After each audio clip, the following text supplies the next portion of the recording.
नमस्कार बच्चों, मैं संदीप सोशल साइंस क्लास में आपका स्वागत करता हूं।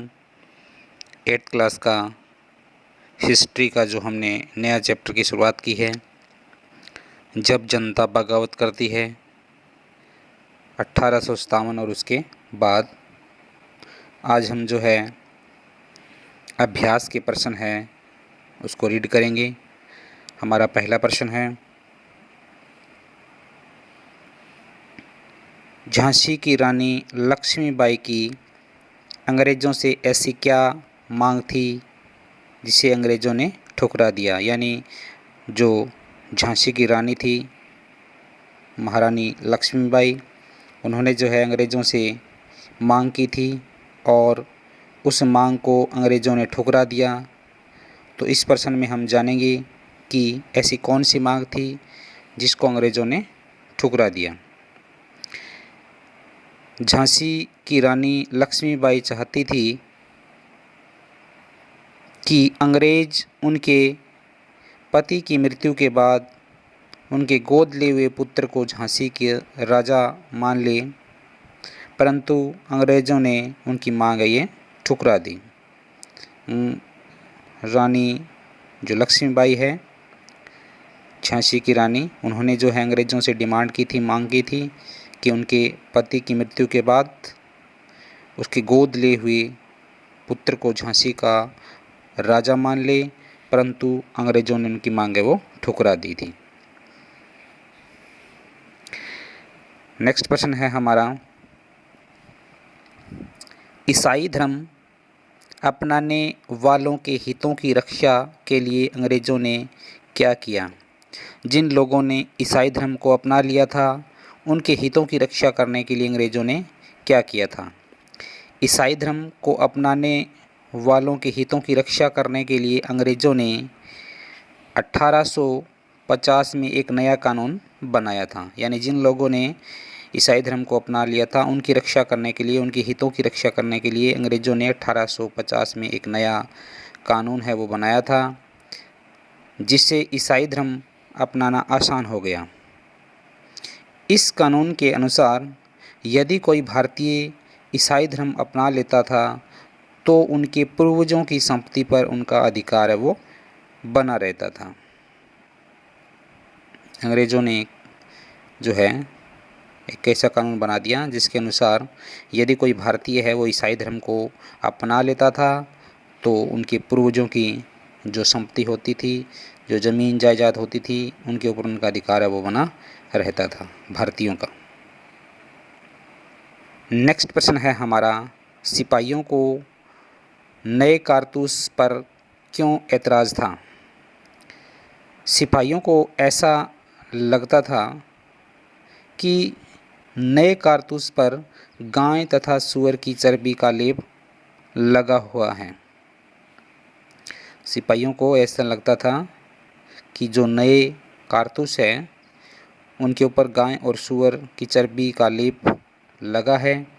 प्रयोग करने से पहले, उन कारतूसों को चलाने से पहले, प्रयोग करने से पहले उनको जो है मुंह से छीलना पड़ता था। इसी कारण सिपाहियों को इन कारतूसों पर ऐतराज़ था और उन्होंने इन कारतूसों के साथ सैनिक अभ्यास करने से मना कर दिया। 85 सैनिकों को नौकरी से हटा दिया। उन्हें अपने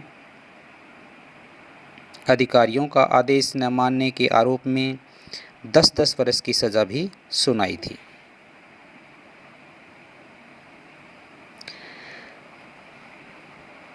नेक्स्ट आपका, अंतिम मुग़ल बादशाह ने अपने आखिरी साल किस तरह से बिताए। अंतिम मुग़ल बादशाह जो है बहादुर शाह जफ़र थे। दिल्ली के लाल किले में रहते थे, लेकिन जब 1857 का विद्रोह हुआ था तो सैनिकों की एक टोली है वो दिल्ली पहुंची थी और लाल किले का दरवाज़ा है वो खुलवाया और उनको सैनिकों का नेतृत्व करने के लिए मनाया था। बहादुर शाह जफ़र है वो काफ़ी बूढ़े थे, नेतृत्व करने के लिए तैयार नहीं थे, लेकिन भारतीय सैनिकों ने उनको मजबूर किया कि जैसे ही हमारा देश भारत है वो आज़ाद होगा तो हम आपको देश का प्रधानमंत्री है वो बना देंगे। इस पर जो है बूढ़ा शेर बहादुर शाह जफ़र है वो राज़ी हो गया था। तो अब जो है प्रश्न यही है कि अंतिम मुग़ल बादशाह ने अपनी आखिरी जो साल है वो किस तरह बिताई थी। विद्रोह के बाद सितंबर 1857 में, जो 1857 का विद्रोह हुआ था, उस विद्रोह के बाद दिल्ली पर दोबारा अंग्रेज़ों का अधिकार हो गया। सबसे कमी यही रही थी कि ये युद्ध है, ये विद्रोह है, वो सब जगह एक साथ पूरे भारत में नहीं फैला था।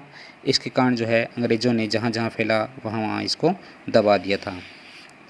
तो जब विद्रोह शुरू हुआ तो उसके बाद जो है सितंबर 1857 में दिल्ली पर दोबारा अंग्रेज़ों का अधिकार हो गया। अंतिम मुग़ल बादशाह बहादुर शाह जफ़र पर मुकदमा चलाया गया और उन्हें आजीवन कारावास का दंड सुनाया गया। उम्र कैद की सज़ा है वो सुनाई गई। उनके पुत्रों को उनकी आंखों के सामने गोली मार दी थी। बहादुर शाह जफ़र के जो पुत्र थे उनको उनके आंखों के सामने ही अंग्रेज़ों ने गोली मार दी थी। बहादुर शाह और उनकी पत्नी बेगम जिन्नत महल को अक्टूबर 1858 को जो है रंगून जेल में भेज दिया और इस जेल में नवंबर 1862 में बहादुर शाह जफ़र ने अंतिम सांस ली थी। इस प्रकार बहादुर शाह ने अपनी अंतिम साल है वो जेल में बिताए। जेल की चार दीवारी में जो है उन्होंने घुट घुट कर ये जो साल थे उन्होंने गुजारे थे। प्रश्न है हमारा, मई 1857 से पहले भारत में अपनी स्थिति को लेकर अंग्रेज़ शासकों के आत्मविश्वास के क्या कारण थे। 1857 की मई में जो क्रांति हुई थी तो उससे पहले भारत में अंग्रेज़ों की स्थिति कैसी थी, उस स्थिति को लेकर के जो है अंग्रेज़ हैं वो आत्मविश्वास से भरे हुए थे। तो इसके पीछे क्या कारण थे। आंसर आपका मई 1857 से पहले अपनी स्थिति को लेकर अंग्रेज़ शासक आत्मविश्वास से भरे हुए थे। कॉन्फिडेंस था उनको। वास्तव में यह उनका अहम था, मैं थी उनकी, जिसने 1857 के विद्रोह को भड़काया। उनका जो अहम था, घमंड था उनका, उसी के कारण जो है 1857 की क्रांति जो है शुरू हुई थी। और उनके इस अहम के मुख्य कारण है वो निम्नलिखित थे। उनको जो घमंड था वो क्या कारण था, तो सबसे पहले आपका है देसी राजाओं तथा नवाबों का शक्तिहीन होना। जो देसी राजा थे, नवाब थे, वो क्या थे, शक्तिहीन थे। 18वीं सदी के मध्य से ही देसी राजाओं और नवाबों की शक्ति है वो छिनने लगी थी। उनकी सत्ता और सम्मान दोनों ही जो है समाप्त होते जा रहे थे। बहुत से देसी राजाओं के दरबार में रेजिडेंट नियुक्त कर दिए गए थे। अंग्रेज़ों का अधिकारी है वो राजा के दरबार में नियुक्त कर दिया था, जिससे उनकी स्वतंत्रता है वो घटती जा रही थी, यानी राजाओं की शक्ति है वो समाप्त होती जा रही थी। उनकी सेनाओं को भी भंग कर दिया था। राजाओं की जो सेना थी वो भी अंग्रेज़ों ने भंग कर दिया था। इससे राजस्व वसूल करने के जो अधिकार और प्रदेश है वो एक एक करके अंग्रेज़ है वो छीनते जा रहे थे। तो इस प्रकार अंग्रेज़ों का जो कॉन्फिडेंस था वो बढ़ता जा रहा था। दूसरा पॉइंट है स्थानीय शासकों के हितों की अवहेलना, यानी स्थानीय शासक है वो जो उनके हित थे उसकी अवहेलना की जा रही थी। अनेक स्थानीय शासकों ने अपने हितों की रक्षा करने के लिए कंपनी से बातचीत भी की। उदाहरण के लिए झांसी की रानी लक्ष्मीबाई चाहती थी कि कंपनी उनके पति की मृत्यु के बाद उनके गोद लिए हुए पुत्र को राजा मान ले। इसी प्रकार पेशवा बाजीराव द्वितीय के दत्तक का मतलब होता है गोद लिया हुआ पुत्र, नाना साहब ने भी कंपनी से निवेदन किया कि वे उनके पिता की मृत्यु को जो पेंशन मिलती थी, उनकी मृत्यु के बाद वह उन्हें मिलती रहे, परंतु अपनी श्रेष्ठता और सैनिक शक्ति के नशे में चूर कंपनी ने उनके निवेदन को ठुकरा दिया। तीसरा जो कारण था उसका अहम का अवध का हड़पना। 1801 में अवध पर एक सहायक संधि थोपी गई थी। सहायक संधि आप जानते हो, सहायता के लिए की जाने वाली संधि। 1856 में अंग्रेज़ों ने अवध को अपने अधीन में ले लिया। 1856 में क्या हुआ? अवध को अंग्रेज़ों ने अपने अधीन, अपने कब्जे में ले लिया। गवर्नर जनरल डलहौजी ने अवध के शासक पर यह आरोप लगाया कि उनके राज्य का शासन ठीक से नहीं चलाया जा रहा है, यानी उनके ऊपर जो है कुशासन का आरोप लगा करके उनसे सत्ता है वो छीन ली थी। इसलिए शासन में सुधार लाने के लिए ब्रिटिश प्रभुत्व जरूरी बताया था उन्होंने। चौथा जो पॉइंट आपका, मुगल शासन की समाप्ति की घोषणा। कंपनी ने मुगलों के शासन को समाप्त करने को भी पूरी योजना बना डाली थी। कंपनी द्वारा जारी किए गए सिक्कों पर मुगल बादशाह का नाम है वो हटा दिया गया था। कंपनी ने जो सिक्के जारी किए थे उन पर जो मुगलों का बादशाहों के जो नाम थे उनको हटा दिया गया। 1849 में गवर्नर जनरल डलहौजी ने घोषणा कर दी कि बहादुर शाह जफ़र की मृत्यु के बाद, बहादुर शाह जफ़र है मुगलों के अंतिम बादशाह माने जाते हैं, उनकी मृत्यु के बाद उनके परिवार को लाल किले से निकाल दिया जाएगा और दिल्ली में कहीं और बसा दिया जाएगा। और फिफ्थ पॉइंट आपका, मुगल बादशाह की पदवी को भी समाप्त कर दिया था। 1856 में गवर्नर जनरल कैनिंग ने निर्णय लिया कि बहादुर शाह जफ़र होंगे, वो क्या होंगे? अंतिम मुगल बादशाह होंगे और उनकी मृत्यु के बाद बादशाह की पदवी है वो समाप्त कर दी जाएगी और उनके किसी भी वंशज को बादशाह नहीं माना जाएगा, उन्हें केवल राजकुमारों के रूप में मान्यता दी जाएगी। सच तो यह है कि अपनी बढ़ती हुई शक्ति के साथ साथ अंग्रेज शासकों का आत्मविश्वास भी बढ़ता जा रहा था, तो ये उनका एक अहम का कारण था। नेक्स्ट प्रश्न आपका, बहादुर शाह जफ़र जो मुगलों के अंतिम बादशाह थे द्वारा विरोधियों को समर्थन दे देने से जनता और राज परिवार पर क्या असर पड़ा? बहादुर शाह जफ़र विरोधियों को समर्थन देने से, बहादुर शाह जफ़र ने क्या कर दिया था? विरोधी थे उनको समर्थन दे दिया था, इससे जनता और राज परिवार पर क्या असर पड़ा? बहादुर शाह जफ़र द्वारा विरोधियों को समर्थन दे देने से जनता और राज परिवार पर निम्नलिखित प्रभाव पड़ा। जनता पर क्या प्रभाव पड़ा? जनता में पहले ही अंग्रेजों की नीतियों के कारण रोष फैला हुआ था। जनता में अंग्रेजों की नीतियों के कारण पहले से ही रोष फैला हुआ था। नए कारतूस की घटनाओं ने सैनिकों के साथ साथ जनता के रोष भी बढ़ा दिए थे।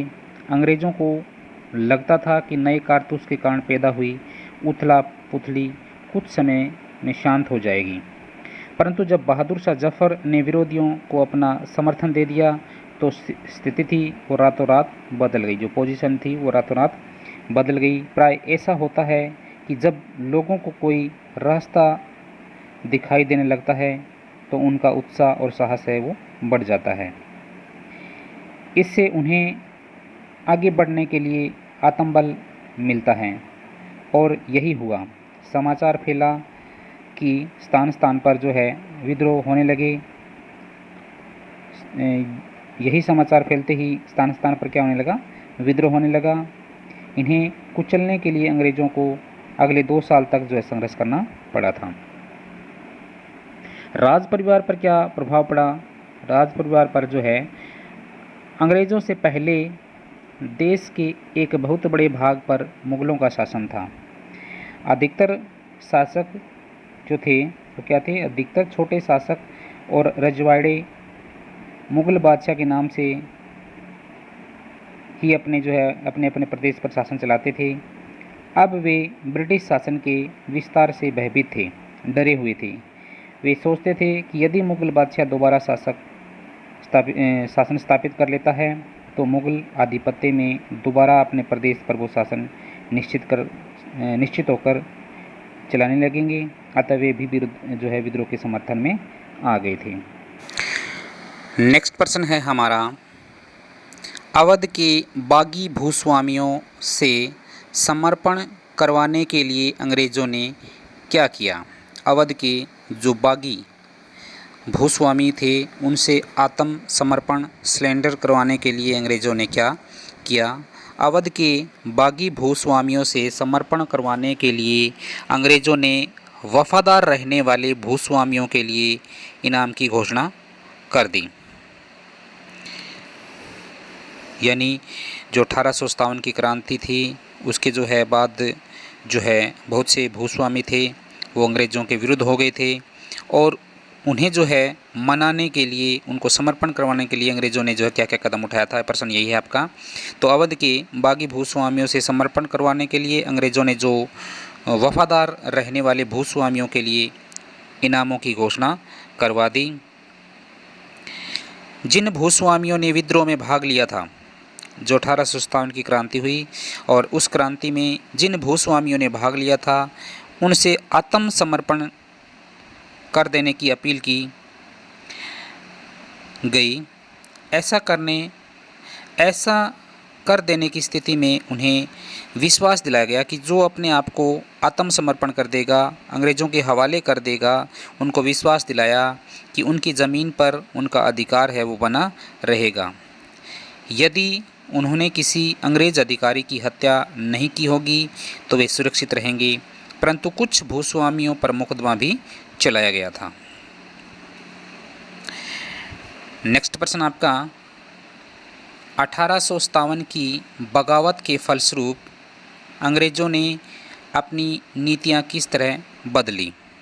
1857 की जो बगावत हुई थी, 1857 की जो क्रांति हुई थी, उस क्रांति से डरकर अंग्रेज़ों ने अपनी जो नीतियां हैं वो किस प्रकार बदली थी? 1857 की बगावत के फलस्वरूप अंग्रेज़ों ने अपनी नीतियों में निम्नलिखित परिवर्तन किए थे।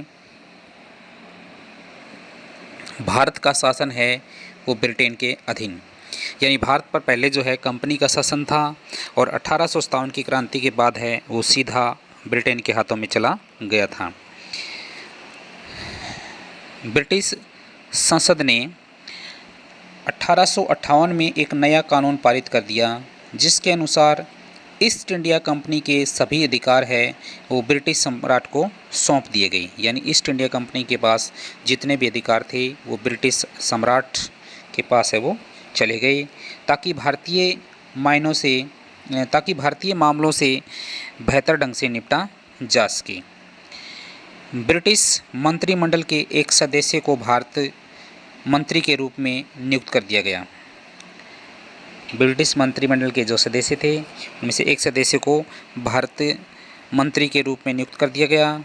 उसे भारत के शासन से संबंधित मामलों को संभालने की जिम्मेवारी वो सौंपी गई थी। उसे सलाह देने के लिए एक परिषद बनाई गई थी, समिति बनाई गई थी, जिसे इंडियन काउंसिल कहा जाता है, इंडियन समिति कहा जाता है। भारत के गवर्नर जनरल को वाइसराय का पद दे दिया गया। यानी इससे पहले भारत के गवर्नर जनरल होते थे, लेकिन अब उनका पद वाइसराय का पद उनको दे दिया और उन्हें इंग्लैंड के राजा और रानी की निजी प्रतिनिधि घोषित कर दिया गया।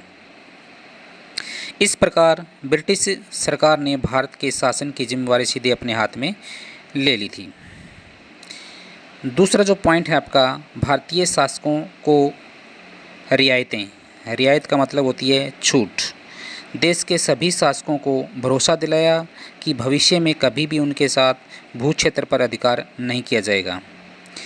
देश के जो शासक थे उनको विश्वास दिया गया कि भविष्य में कभी भी उनके भू क्षेत्रों पर अधिकार नहीं किया जाएगा और उन्हें अपनी रियासतें वो अपनी वंशजों, यहाँ तक कि उनके दत्तक पुत्रों को भी सौंपने में छूट दी गई थी। परंतु उन्हें इस बात के लिए प्रेरित किया गया कि वे ब्रिटिश की रानी को अपना आधिपत्य स्वीकार करें, यानी उनको ज़मीन पर तो अधिकार नहीं करेंगे अंग्रेज़, परंतु जो है उन्हें इस बात के लिए भी प्रेरित किया गया कि वो जो राजा है और रानी है वो क्या करेंगे, ब्रिटिश की रानी को अपना आधिपत्य स्वीकार करे। इस प्रकार भारतीय शासकों को ब्रिटिश शासन के अधीन शासन चलाने की छूट दे दी गई थी। सेना में परिवर्तन। सेना में क्या परिवर्तन आया? 1857 की क्रांति के बाद सेना में भारतीय सिपाहियों का अनुपात है वो कम करने लगे। पहले जो है सेनाओं में क्या होता था, भारतीय सिपाही है वो ज़्यादा होते थे, लेकिन अब जो है भारतीय सिपाहियों का अनुपात है वो कम करने लगे और यूरोपीय जो सिपाही थे उनकी संख्या बढ़ाने का निर्णय लिया गया। यह भी जो है निश्चित किया गया कि अवध, बिहार, मध्य भारत, दक्षिण भारत से जो है सिपाहियों की भर्ती करने की बजाय अब गोरखा, नेपाल से सिखों और पठानों को जो है अधिक संख्या में सिपाही भर्तियाँ की जाएगी। मुसलमानों को दंडित करना। मुसलमानों की ज़मीन और संपत्ति बड़े पैमाने पर जो है जब्त कर ली गई। उन्हें संदेह व शत्रुता की दृष्टि से देखा जाने लगा। अंग्रेज़ों को लगता था कि 1857 का विद्रोह है वो मुसलमानों ने ही खड़ा किया है। और क्या परिवर्तन आया? नेक्स्ट आपका भारतीय धर्मों और रीति रिवाज का सम्मान। अंग्रेज़ों ने निर्णय लिया कि वे भारतीय धर्मों और सामाजिक रीति रिवाजों का सम्मान करेंगे। लास्ट आपका भूस्वामियों के लिए नई नीतियाँ, यानी भूस्वामी जिनके पास ज़मीन होती थी उनके लिए नई नीतियाँ बनाई गई। भूस्वामियों तथा जमींदारों की रक्षा करने के लिए और ज़मीनों पर उनके अधिकारों को बनाए रखने के लिए नई नीतियां हैं वो बनाई गई थी। इस प्रकार 1857 के बाद भारत में अंग्रेज़ी शासन के इतिहास का एक नया चरण है वो आरंभ हुआ था। तो आज के लिए इतना ही। Thank you. Have a good day.